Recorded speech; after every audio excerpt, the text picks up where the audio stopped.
Բարև ձեզ սիրելի ժողովուրդ, տեսեք ինչ արտի մեջ եմ, հրաշք, տեսել եք այդպիսի դրախտավայր, որը մեր Հայաստանը ունի, ժիվոկը սպլևոյ կամ սոկլ,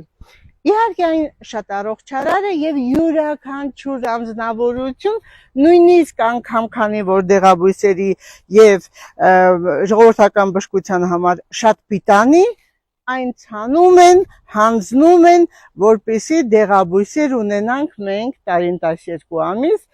մեր հրաշալի դեղատներում։ Դրա համար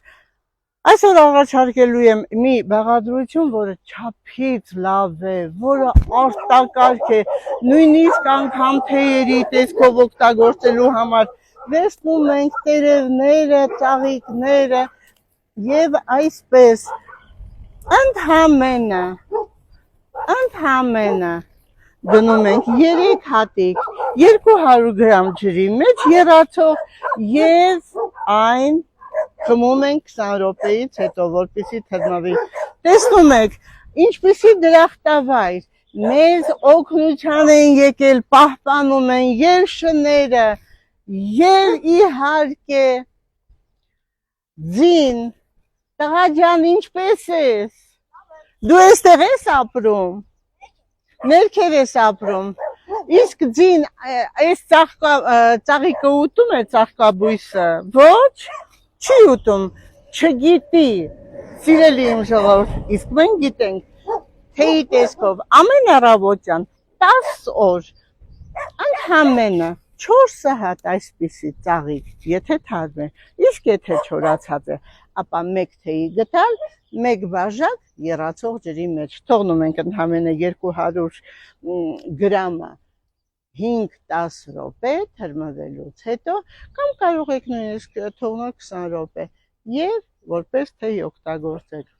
չափից ավելի լավ է, այն նաև կարող ենք օգտագործել հենց այսպես, բայց բժշկի հետ խորհրդատվություն անպայման, որովհետև սա աղեստամոքսային տրակտի համար շատ լավ է, պետք է անպայման ստուգեք ձեր հելիկոբակտերը, որպեսզի իմանաք ինչ խնդիր կա ձեր աղեստամոքսային տրակտում, որովհետև հելիկոբակտերը մանավանդ վերջի տվյալներով այն չափից ավելի վատ է անդրադառնում ձեր առողջության վրա, խոցային երևույթներ առաջացնում ստամոքսում, իսկ դա բերում է հետո ուռուցքային հիվանդությունների, որովհետև չի մարսվում այն ինչ որ ուտում եք, այն ինչ որ դուք օգտագործում եք սննդի տեսքով և ձեր օրգանիզմը վիտամիններն ու այդ հանքանյութերը չի կարողանում մարսել։ Դրա համար հելիկոբակտերը ձեր աղեստամոքսային տրակտում և օգտագործում ենք այս հրաշալի ծաղիկը։ Ծաղիկներ ունենք ով, իհարկե մենք։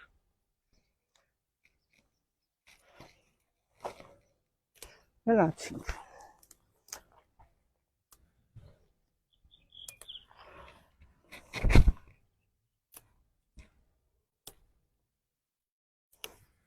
Տանում եմ տուն, չորացնեմ,